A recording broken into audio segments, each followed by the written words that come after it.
ირანს ახალი პრეზიდენტი ყავს. დასავლეთი უკმაყოფილოა. პეკინის პასუხი დასავლეთს. ჩინეთი ტაივანის ძალით დაბრუნებით იმუქრება. როგორ გადაურჩა სამყარო მესამე მსოფლიო ომს. სულ რამდენიმე წამში ნახეთ. მე ნუგზარ უხაძე ვარ.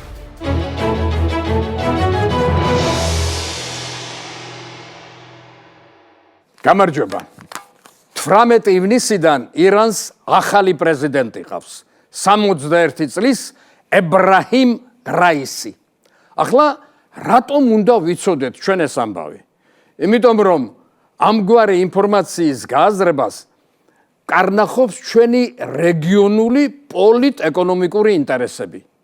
არჩევნები შვიდად ჩატარდა. თითქოს ყველაფერმა კარგად ჩაიარა, მაგრამ სპარსეთის მმართველი ელიტა მაინც უკმაყოფილოა. პოლიტიკურ პროცესში მოსახლეობის დაბალი აქტივობა აწუხებს და იმიტომ თან ეს სულ არ არის ახალი პრობლემა. უკვე მეორე არჩევნებია, რომელშიც მოსახლეობის აქტიურობის მაჩვენებელი 40%-ს არ აღემატება. 2020 წლის საპარლამენტო არჩევნები ირანში პანდემიის პირობებში ჩატარდა და დაბალ აქტივობას ამით ხსნიდნენ. ამჯერად ცალსახად გამოჩნდა, რომ ამ მრჩეველში ერთგვარმა ნიჰილიზმმა იჩინა თავი. ირანის ახალგაზრდობა მოდერნისტულ რეფორმებს თხოვლობს. ხელმძღვანელობას კი ამის გაგონება არ სურს. ამბობენ, მთელ ქვეყანაში მოიკიდაო ფეხი კორუფციამ. ოპოზიციურმა ძალებმა არჩევნებს ფარსი უწოდეს. პროტესტის ნიშნად ზოგმა თავისი კანდიდატურაც კი მოხსნა. ასე განსაჯდა თურმე ირანში შეიძლება ყოფილიყო პრეზიდენტობის კანდიდატი ლიბერალი პოლიტიკოსი. ეს გახლავთ ბატონი მოჰსენ მეჰრალიზადე, რომელსაც არ შეეშინდა და თქვა მთავარმა სასულიერო პირმა უკვე გადაწყვიტა ვინ იქნება პრეზიდენტიო. ებრაჰიმ რაისი თვითონაც სასულიერო პირია. გამოკვეთილი ულტრა კონსერვატორი და ტიპიური ჰარდლაინერი. და რაც თავარია, სეიდის ყოფილა. ანუ მუჰამედ წინასწარმეტყველის ახლობელთა პირდაპირი შთამომავალი. გარდა ამისა, ის და აიატოლა ხამენეი ერთი ქალაქიდან ყოფილან და ორივე შიიტების წმინდა ქალაქ მეშჰედში დაბადებულა. ებრაჰიმ რაისი 82 წლის ხამენეის თანამოაზრეა. განთქმული თავისი ანტიდასავლური რიტორიკით. ის აიატოლას მემკვიდრედაც მოიაზრება. არჩევნებამდე გენერალური პროკურორი და უზენაესი სასამართლოს თავმჯდომარის მოადგილე იყო. 2 წლის წინ უზენაესი სასამართლოს თავმჯდომარის თანამდებობაც დაიკავა. ნათქვამია ისიც, რომ არჩეული პრეზიდენტი იმ 4 მოსამართლეთაგან ერთ-ერთი იყო, ვინც ეგრეთ წოდებულ სიკვდილის კომისიებში შედიოდა. მათ კი ზერზეა 10,000-ობით ადამიანის სიცოცხლე. ებრაჰიმ რაისი 2017 წლის საპრეზიდენტო არჩევნებშიც მონაწილეობდა, მაგრამ მაშინ რეფორმისტული ბანაკის კანდიდატმა ჰასან რუჰანი მოუგო. არჩეულმა პრეზიდენტმა უკვე გამართა პრესკონფერენცია და თავისი გეგმები გააცნო ქვეყანას. მისი მთავრობის საგარეო პოლიტიკის მთავარი პრიორიტეტი სპარსეთის ყურის არაბულ ქვეყნებთან ურთიერთობის გაუმჯობესება იქნება, თუმცა პარალელურად მან საუდის არაბეთს იემენში ინტერვენციის შეჩერებისკენ მოუწოდა. ებრაჰიმ რაისი ირანის ბალისტიკური რაკეტების პროგრამასაც შეეხო და ხაზი გაუსვა, რომ ეს საკითხი განხილვასა და მოლაპარაკებებს აღარ ემორჩილება.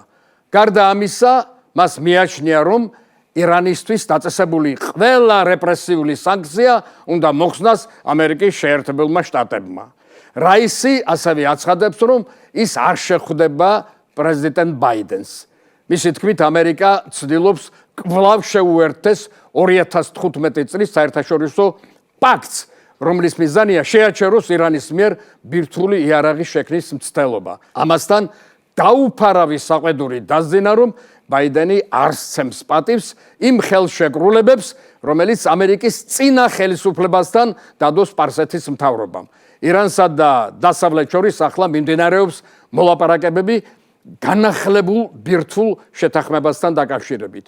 2015 წლის ბირთვულმა შეთანხმებამ მათ შემდეგ დაკარგა ძალა, რაც ის ტრამპის ადმინისტრაციამ 2018 წელს დატოვა და ირანს სანქციები დაუწესა. არჩეულ პრეზიდენტს გამარჯვება მიულოცეს სხვადასხვა ქვეყნის მეთაურებმა, თუმცა ზოგიერთი ირანის პრეზიდენტად ულტრაკონსერვატორი რაისის არჩევას სხვაგვარი განწყობით შეხვდა. მაგალითად, ისრაელის მთავრობამ მძაფრად გააკრიტიკა რაისის პრეზიდენტად არჩევა.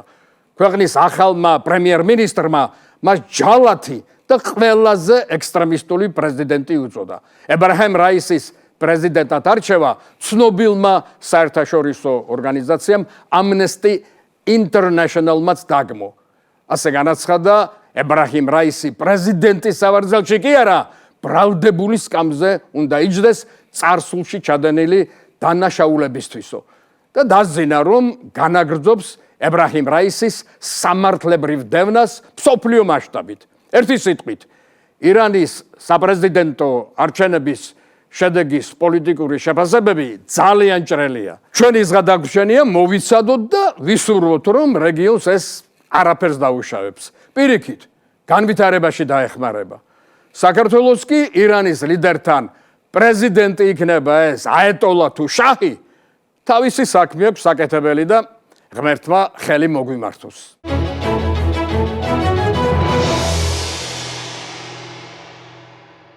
გახმაურებული დაპირისპირება ამერიკასა და ჩინეთს შორის სხვა არაფერია, თუ არა ნამდვილი ცივი ომი. ჩინეთს როგორც პოლიტიკურ კულტურას ზოგადად ახასიათებს დასავლეთთან დადებული ხელშეკრულებების და დასავლეთისთვის მიცემული სიტყვის წარბშეუხრელი უგულებელყოფა. ამის საუკეთესო მაგალითია ტაივანთან და ჰონგ-კონგთან დაკავშირებული საკითხები. დავიწყოთ ჰონგ-კონგით, რომლის მმართველობა დღითი დღე ემსგავსება ჩვეულებრივ დიქტატურას. ჰონგ-კონგის ოფიციალური სახელია ჩინეთის სახალხო რესპუბლიკის ჰონგ-კონგის სპეციალური ადმინისტრაციული რეგიონი. თუ არ ვცდები, 2008 წლის ომამდე რაღაც მსგავსი სახელი ჰქონდა საქართველოს ტერიტორიაში მაშინ უფრო მყარად შემავალ სამაჩაბლოს. 7,5 მილიონიანი ჰონგ-კონგის მეტროპოლია მდებარეობს კუნძულზე, ჩინეთის უკიდურეს სამხრეთში, სადაც ამას წინათ ძალაში შევიდა ახალი კანონი ეროვნული უსაფრთხოების შესახებ. ამ კანონის მიხედვით ჩინეთის მიერ ჰონგ-კონგის სრული და საბოლოო დაქვემდებარება ბოლომდე მივიდა. ეს იმას ნიშნავს, რომ ჩინეთის უსაფრთხოების სამსახურებს კუნძულზე სამოღვაწეოდ საბოლოოდ გაეხსნათ ხელფეხი. შედეგად არაერთმა ანტიჩინურმა ოპოზიციონერმა უკვე დატოვა ჰონგ-კონგის ტერიტორია და ტაივანში გადაბარგდა.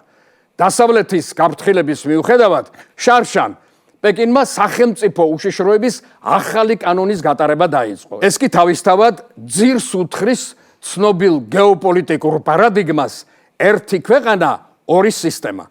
გეხსომებათ, ბრიტანეთმა 1997 წელს ჩინეთს ჰონგ-კონგი გადასცა მხოლოდ ასეთი სისტემის ხელშეუხებლობის გათვალისწინებით, რაშიც ჩინეთსა და ნახევრად ავტონომიურ ჰონგ-კონგს შორის ურთიერთპატივისცემა იგულისხმებოდა. მაგალითად, ჰონგ-კონგმა მიიღო კანონი, რომელიც სისხლის სამართლის დანაშაულად აღიარებს ჩინეთის ეროვნული ჰიმნის უპატივცემულობას. ჩინეთი კი ამ კეთილინების აქტს ჰონგ-კონგის მხრიდან თავის სასარგებლო ინტერპრეტაციას უკეთებს. ანუ ეს იმის ნიშანია, რომ პეკინის კომუნისტური ხელისუფლების კონტროლი გაძლიერდაო ჰონგ-კონგის ტერიტორიაზე. ჰონგ-კონგში ოპოზიციურ მედიასაც ავიწროებენ, განუწყვეტლივ. მაგალითად, იხურება ჰონგ-კონგის ბოლო პროდემოკრატიული გაზეთი Apple Daily. გასულ კვირას პოლიციამ გაზეთის ოფისში რეიდი მოაწყო უცხო ქვეყანასთან არაკანონიერი ურთიერთობის ბრალდებით. თქვენ ჩინეთის ეროვნულ უსაფრთხოებას ასე ჭირდებაო. გამოცემის ხელმძღვანელი პირები დააკავეს და გამოცემასთან დაკავშირებული 3 კომპანიის საქმიანობა გაყინეს. ხალხო, ჩინეთზე ვლაპარაკობდა, ამ დროს ჩვენი აგერახლა წარსული მახსენდება ანაზდად. ჩინელი სამართალდამცავები აცხადებენ, ვითომ Apple Daily სტატიები ეროვნული უშიშროების კანონს არღვევს. ეს პოპულარული გამოცემა 26 წლის წინ დაფუძნდა, რომელიც ლიბერალურ დემოკრატიულ დისკურსში ჩაბმული ცნობილი ადამიანების ნამდვილ ფორმად იქცა და ამავე დროს ხელისუფლების საქმიანობაზეცაა მიყურადებული. ჩინეთი პროვოკაციებს ტაივანის მიმართაც აწყობს. გასული წლიდან მოყოლებული ტაივანის საჰაერო ზონაში ჩინეთის სამხედრო თვითმფრინავები თითქმის ყოველდღიურად იჭრებიან. ითქვა, რომ აპრილში ტაივანის საჰაერო სივრცე 25 ჩინურმა თვითმფრინავმა დაარღვია და ივნისში 28-მ. ნიშანდობლივია, რომ ჩინეთის საჰაერო ძალების თავნებობა ტაივანის მიმართ დიდი შვიდეულისა და ნატოს სამიტის შემდეგ მოხდა. ინციდენტამდე ერთი დღით ადრე ნატო სამიტზე ალიანსის ლიდერებმა ჩინეთისგან მომავალი საფრთხეები განიხილეს. ნატოს კომუნიკეს თანახმად ჩინეთის ქმედებები სისტემურ გამოწვევას ქმნის. ჩინეთის სწრაფად ზრდის ბირთვულ შეიარაღებას. გამჭვირვალედ არსაუბრებს თავის სამხედრო მოდერნიზაციაზე და მალავს რუსეთთან სამხედრო თანამშრომლობას. ნატო სამიტამდე დიდი შვიდეულის სამიტზე მსოფლიოს უდიდესი ქვეყნების ლიდერებმა ჩინეთს ადამიანის უფლებების დასვისკენ მოუწოდეს, რაც ჩინეთში თურქული წარმოშობის ეთნიკური უმცირესობის უიღურების მიმართ ძალადობასა და ჰონგ-კონგში დემოკრატიულ პროცესებზე წნეხს უკავშირდება. საპასუხოდ ჩინეთის საგარეო საქმეთა სამინისტრომ ოფიციალური განცხადებით მიმართა დიდი შვიდეულის ქვეყნებს და გააფრთხილა, რომ დასრულდა დრო, როცა გლობალური გადაწყვეტილებების მიღება ქვეყანათა მცირე ჯგუფის კარნახით ხდებოდა. ჩინეთი ტაივანს თავის ნაწილად მიიჩნევს და თვლის, რომ ერთჩვენიერ დღეს ნებით იქნება ეს თუ ძალით მას შეიერთებს. ამ უქარას კი სამხედრო ძალის დროდადრო დემონსტრირებით განამტკიცებს ხოლმე. ამერიკის სახელმწიფო მდივანმა ენტონი ბლინკენმა ტაივანის მიმართ ჩინეთის მუქარაზე საუბრისას განაცხადა, რომ სამხედრო ძალით ტაივანში სტატუს კვოს შეცვლის მცდელობა სერიოზული შეცდომა იქნება.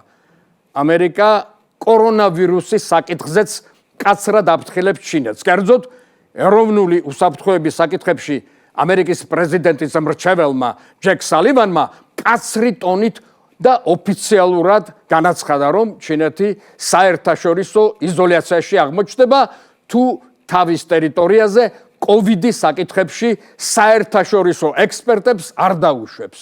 ამერიკის მთავრობა ისევ და ისევ ეჭვს ქვეშ აყენებს კოვიდის ბუნებრივ წარმოქმნას. მეორე მსოფლიო ომის შემდეგ, რომელმაც არნახული ნგრევა და უზარმაზარი ადამიანური მსხვერპლი მოიტანა, ვინიცის რამდენჯერ გადაურჩა კაცობრიობა მორიგ მსოფლიო ომს, მაგრამ მაინც და მაინც არც კი შეგვშინებია, რადგან საბედნიეროდ მშვიდობით დამთავრებულა ხოლმე კონფლიქტი. ეს ამბავი არც თუ ძალიან შორეულ წარსულში ჩემი სტუდენტობის დროს მოხდა. ახლა კი გიყვებით ზღაპარებით, მაგრამ მაშინ საქმე სახუმროდ სულაც არ იყო. კარგად მახსოვს ის დაძაბული დღეები, როცა მართლა კინაღამ დაიწყო ომი საბჭოთა კავშირსა და ამერიკას შორის. მეორე მსოფლიო ომის დასრულებას რომ ცივი ომი მოჰყვა, ვიცით. ცივი ომი რა არის? ისიც მოგვეხსენება. ცხელი ომის შესაძლებლობის შემცველია. ამიტომაა რომ ხანდახან ეფერებიან ხოლმე ერთმანეთს ეს დიდები, რომ მართლა არ ატყდეს არაფერი ისეთი, რაც კაცობრიობის არსებობას საბოლოოდ დაუსვამს წერტილს. 1962 წელს ზუსტად ასეთი საფრთხის წინაშე დადგა მსოფლიო, რასაც კარიბის ზღვის იგივე კუბის კრიზისი ეწოდა. ატომური ომის დაწყებაზეა საუბარი. მაშინ საბჭოთა კავშირმა სტრატეგიული მიზნით კუბაზე ბირთვული იარაღი განალაგა. თან ისე რომ არავისთვის არაფერი არ უკითხავს. ნიკიტა ხრუშჩოვის ამ გეოპოლიტიკურ სვლას წინ ასეთი ამბები უძღოდა. 1959 წელს კუბაში ფიდელ კასტრომ ამერიკის პროტეჟე გენერალი ბატისტა დაამხო და საბჭოეთს დაუკავშირა თავისი პოლიტიკური მომავალი. კუბის გაწითლება ამერიკისთვის ცხადია მიუღებელი იყო და გადაწყვიტა კასტროს უვნებელყოფა, რაც რამდენიმე მცდელობის მიუხედავად ვერ მოახერხა. სხვათა შორის დღევანდელ რუსეთსაც ამგვარი საფრთხე აქვს დაჩემებული, როცა მისი საზღვრების მახლობლად ნატოს ძალების განლაგებაზეა საუბარი. ამერიკამ გამოქცეული კუბელი მოხალისეები კუნძულზე გადასასროლად გაწვრთნა, თუმცა ოპერაცია წარუმატებლად დასრულდა.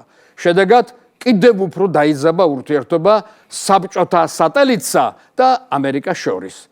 დაპირისპირება ევროპის კონტინენტსაც გადაედო. ხრუშოვმა დასავლეთ ბერლინის ბლოკადა გადაწყვიტა. პასუხად ამერიკამ ევროპაში ბალისტიკური რაკეტები განათავსა, რაც საბჭოთა უსაფრთხოებას დაემუქრა. იმავე წელს კენედი და ხრუშოვი შეხვდნენ ერთმანეთს განიარაღებისა და დასავლეთ ბერლინის პრობლემების მოსაგვარებლად. შედეგი 0. კენედიმ ხრუშოვი გააღიზიანა და ნიკიტამ უცერემონიოდ განაცხადა, ის ახალგაზრდა, სუსტი და გამოუცდელი პრეზიდენტიაო. ჩაშლილი მოლაპარაკების შემდეგ კრემლმა კუბაზე ბირთვული რაკეტების დაყენება მოიფიქრა და გადაწყვეტილების გასამართლებლად კუბაში შესაძლო ამერიკული ინტერვენცია მოიმიზეზა. ნამდვილი მიზანი კი სტრატეგიული წონასწორობის აღდგენა იყო, რომელიც ამერიკამ იტალიასა და თურქეთში რაკეტების განლაგებით დაარღვია.